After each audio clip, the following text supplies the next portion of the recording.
हर साल competitive exam की तैयारी करने लाखों बच्चे आते हैं और रोज ख्वाब देखते हैं और उन्हीं को पूरा करने के पीछे सब भागे जा रहे हैं। अगर आप अभी भी अपनी स्टडी को लेके सीरियस नहीं है तो प्लीज यार अपनी स्टडी को लेके सीरियस हो जाओ, क्योंकि डिस्ट्रैक्ट होने की बिल्कुल भी जरूरत नहीं है। चलो एक इमेजिनेशन करते हैं। चलो सोच लो, अगर आप एक बार को एक अच्छे डॉक्टर, एक अच्छे इंजीनियर या जो भी आपका ड्रीम है वो पोजीशन आपने एक बार अचीव कर ली तो आपको लाइफ टाइम इज्जत मिलेगी एंड उस टाइम पे आपका जो रुतबा होगा वो अलग ही होगा। तो आपने इस चीज को सोच के देखा तो आपको अच्छा लगा। अब क्या आप उस पल को जीने के लिए कुछ महीनों का सैक्रिफाइस नहीं कर सकते? तो आज का वीडियो अच्छे मार्क्स से रिलेटेड होने वाला है, तो मेक श्योर यार वीडियो को पूरा देखना, क्योंकि आज का वीडियो बहुत ज्यादा इंपॉर्टेंट होने वाला है, क्योंकि मार्क्स सबसे ज्यादा इंपॉर्टेंट होते हैं। तो मेक श्योर वीडियो को एंड तक देखना और इस वीडियो के बाद आपका कोई डाउट नहीं रहना चाहिए। अगर रहता है तो प्लीज कमेंट करना, और हाँ, अगर आपको वीडियो इन्फॉर्मेटिव लगे तो प्लीज वीडियो को शेयर करना, देन चैनल को सब्सक्राइब करना और बेल आइकन को भी हिट कर लेना ताकि लेटेस्ट नोटिफिकेशन आप तक जल्दी पहुंच सके। कंपटीशन का मतलब तो यार देखो सभी जानते हैं, प्रतियोगिता का मतलब ही ये है अगर आप अच्छे से नहीं पढ़ोगे तो कोई दूसरा आके सिलेक्ट हो जाएगा। अब यहीं पे आपके दिमाग में एक बात भी आती होगी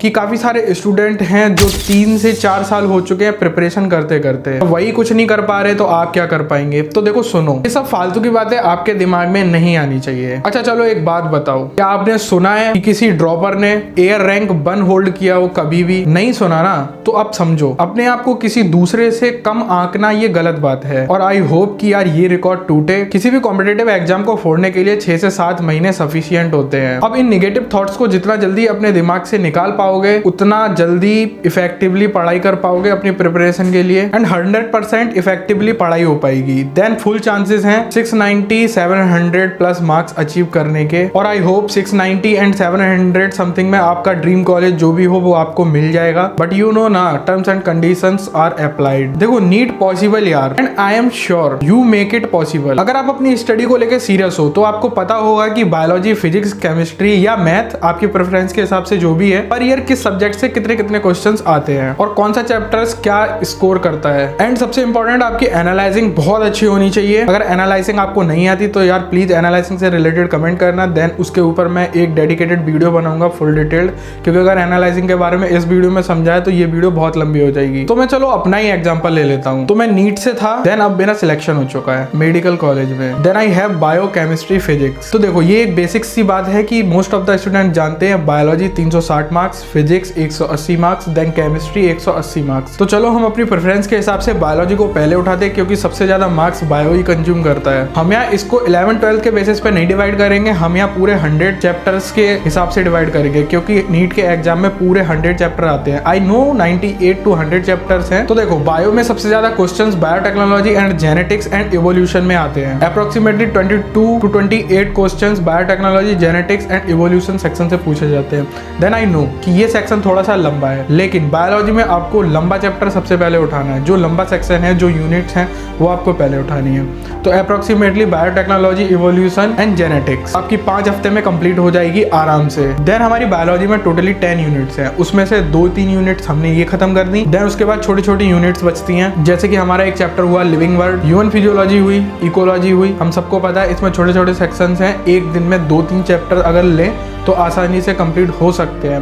तो अब आप मान के चलो कि 2 महीने में आपने पूरी बायोलॉजी खत्म कर दी, और बायोलॉजी 360 मार्क्स की होती है। अब सुनने में ये कितना आसान लग रहा है, लेकिन करने में भी यार ये उतना ही आसान है। तो देखो, जो हमने 5th के बाद जो छोटी छोटी क्लासों में पढ़ के आए हुए हैं ना, एनवायरमेंटल के बारे में, पर्यावरण से रिलेटेड जो हम लोग ऐसे लिखते थे, निबंध लिखते थे, देन बायोलॉजी में बॉडी पार्ट्स के रिलेटेड, बस उसी का थोड़ा सा अपग्रेडेड वर्जन है। जब आप उसको अच्छे से पढ़ेंगे तो आपको उसमें इंटरेस्ट आएगा, देन आपको सब कुछ पढ़ा पढ़ा सा लगेगा। चलो मैं आपको एक फंडा बताता हूँ जो मैं इस्तेमाल करता था सबसे ज्यादा, ये भाई इमेजिनेशन का फंडा। तो अब ऐसे करके समझो, अगर मैं किसी भी चीज को रटने की कोशिश करूंगा, खास करके तो बायोलॉजी में, तो भूलूंगा ही भूलूंगा, ये कंफर्म है। अगर यही सारी चीजें विजुअलाइजेशन के मोड में मैं अपने दिमाग में सोचूंगा और अगर वो मुझे दिखेंगी तो उसको याद रखने की अब प्रोबेबिलिटी ज्यादा है। तो मैं समझाने की कोशिश ये कर रहा हूँ कि आपको ये सारे कॉन्सेप्ट इमेजिनेशन के थ्रू समझने पड़ेंगे।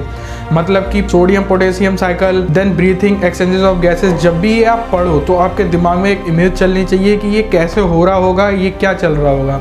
तो ये इमेजिनेशन बहुत ज़्यादा हेल्प करती है देन आपको चीजें लॉन्ग टर्म में भी याद रहेंगी 3D फॉर्म में। तो आपका बायोलॉजी का सेक्शन अब कंप्लीट हो गया, देन आप केमिस्ट्री को उठाते हैं। क्योंकि नीट वाले स्टूडेंट्स बायोलॉजी के बाद सीधे केमिस्ट्री पे आते हैं, फिजिक्स पे नहीं जाते क्योंकि फिजिक्स टाइम ज्यादा कंज्यूम करती है। अब केमिस्ट्री में थोड़ा सा ट्रिकी है, आपको केमिस्ट्री को इजी सब्जेक्ट से स्टार्ट करना है। मतलब जैसे कि आपके कुछ चैप्टर्स हुए, structure of atoms, coordination of compounds, chemical bondings types. जो ये चैप्टर्स हैं ये बहुत कम टाइम में कवर किए जा सकते हैं और ये चैप्टर स्कोरिंग भी बहुत ज्यादा रहते हैं, मतलब बहुत ज्यादा मार्क्स दिलवा सकते हैं आपको एग्जाम में। और बहुत सारे स्टूडेंट ऑर्गेनिक केमिस्ट्री से तो बहुत ज्यादा डरते हैं। तो देखो मेरी राय तो यही है, ऑर्गेनिक केमिस्ट्री से बिल्कुल स्टार्ट मत करना। सबसे पहले केमिस्ट्री के बेसिक्स को पकड़ना ताकि आपको 11th एंड 12th दोनों क्लियर हो सके। थर्मोडायनेमिक्स, इलेक्ट्रोकेमिस्ट्री एंड इक्विलिब्रियम को पकड़ना। ये कुछ ऐसे चैप्टर्स हैं जिसमें मोस्ट ऑफ द स्टूडेंट्स घबराते हैं और लाजमी भी है काफी हद तक तो, क्योंकि टफ है। लेकिन अगर आप नीट की प्रिपरेशन कर रहे हो तो अगर आप previously 5 to 10 year question papers को उठा के देखोगे तो आपको लगेगा कि इन चैप्टर्स में से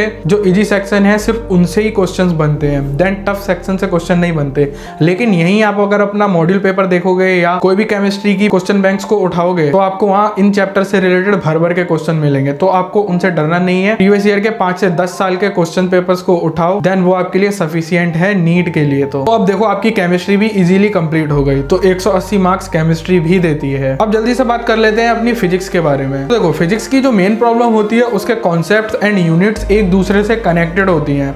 मतलब पिछला चैप्टर अगले चैप्टर से कनेक्टेड होगा। अगर आपने पिछला चैप्टर अच्छे से नहीं पढ़ा या आपका छूट गया, कोई भी रीजन हो सकता है, तो आपको अगला चैप्टर बिल्कुल भी समझ में नहीं आने वाला, चाहे आप कितनी भी कोशिश कर लो। और अगर आपने पिछला चैप्टर अच्छे से पढ़ रखा है तो कोई बात नहीं, तो आपको अगला चैप्टर बहुत अच्छे से समझ में आने वाला है। तो अब देखो फिजिक्स को आपको ऐसे सेक्शन से स्टार्ट करना है जो सेक्शन एक दूसरे से कनेक्टेड ना हो, मतलब इजी सब्जेक्ट्स टेक फर्स्ट, वही वाला फंडा हमें यहाँ भी लगाना है। तो देखो thermodynamics, modern physics and optics, ये सारी यूनिट्स 8 चैप्टर्स की हैं जो आपका इजीली कंप्लीट हो सकता है। अब देखो मोस्टली स्टूडेंट गलती क्या करते हैं, unit and dimension and measurement से अपना फिजिक्स स्टार्ट करते हैं। लेकिन क्या आपको पता है यूनिट एंड डायमेंशन सबसे ज्यादा रटने वाला पार्ट है। नो डाउट कि ये हाई वेटेज वाला सेक्शन है, लेकिन अब एक बात समझो, इतना ज्यादा रटने वाला सेक्शन है तो रिवीजन भी ज्यादा मांगेगा, लेकिन स्टार्टिंग में उतना टाइम हमारे पास होता नहीं है। देन अगर आप सारे चैप्टर्स पहले से पढ़ के जाओगे, आपको पता होंगे मेजरमेंट्स एंड यूनिट्स के बारे में, तो आपको इसको याद रखने में आसानी होगी।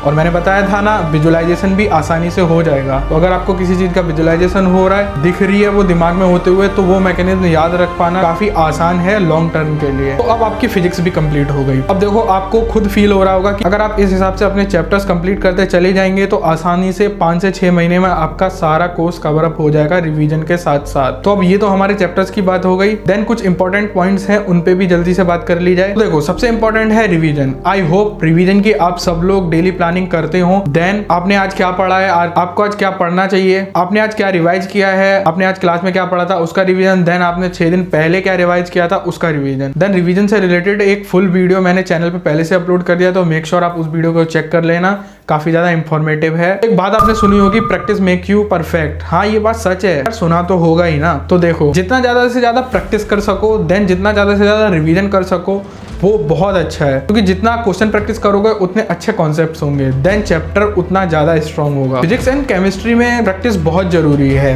देन बायोलॉजी में रिवीजन। मेक योर टारगेट्स, अपने टारगेट डेली बेसिस पे, मंथली बेसिस पे, देन वीकली बेसिस पे जरूर बनाओ। देन एक डेडलाइन भी सेट करो उन टारगेट्स को कंप्लीट करने के लिए। देन इससे आपके मार्क्स भी इंप्रूव होंगे एंड परफॉर्मेंस भी बढ़ेगी। देन डेली टारगेट से भी रिलेटेड एक वीडियो डाला हुआ है, तो मेक श्योर उसको भी देख लेना, वो भी इंपॉर्टेंट है। सबसे जरूरी कि आप में भरोसा होना चाहिए। ट्रस्ट योर सेल्फ, आप कर सकते हो, आप बहुत बेहतर कर सकते हो। आई नो आपको अपने ऊपर बहुत सारे सेल्फ डाउट्स होंगे, और सेल्फ डाउट होने का तो मेन मतलब यही है कि आप अपनी स्टडी को लेकर सीरियस हैं। देखो सेल्फ डाउट्स नहीं होने चाहिए, आपको ये समझना पड़ेगा, आपको हार नहीं माननी, क्योंकि मुझे भरोसा है आप पे, आप कर सकते हो। तो फिलहाल आज के लिए इस वीडियो में इतना ही, तो मिलते हैं नेक्स्ट वीडियो में कुछ इंपॉर्टेंट सा टॉपिक लेके। और अगर आपको कोई भी प्रॉब्लम है या कोई भी टेंशन है, आपको समझ नहीं आ रहा है, या आपको ऐसा लग रहा है आपको गाइडेंस एंड सपोर्ट की जरूरत है, तो आप सर्वत्रम टीम के काउंसलर से भी बात कर सकते हो मेल के थ्रू, जो मेल हमने आपको प्रोवाइड कराया है, ताकि हम लोग आपकी हेल्प कर पाए। अगर आपको इस वीडियो से रिलेटेड कोई भी डाउट है तो प्लीज कमेंट जरूर करना। एंड अगर आपको वीडियो इन्फॉर्मेटिव लगा और पसंद आया तो प्लीज यार वीडियो को शेयर करना, then subscribe our channel and hit the bell icon for get latest notification. Thanks to watching, stay safe and stay happy.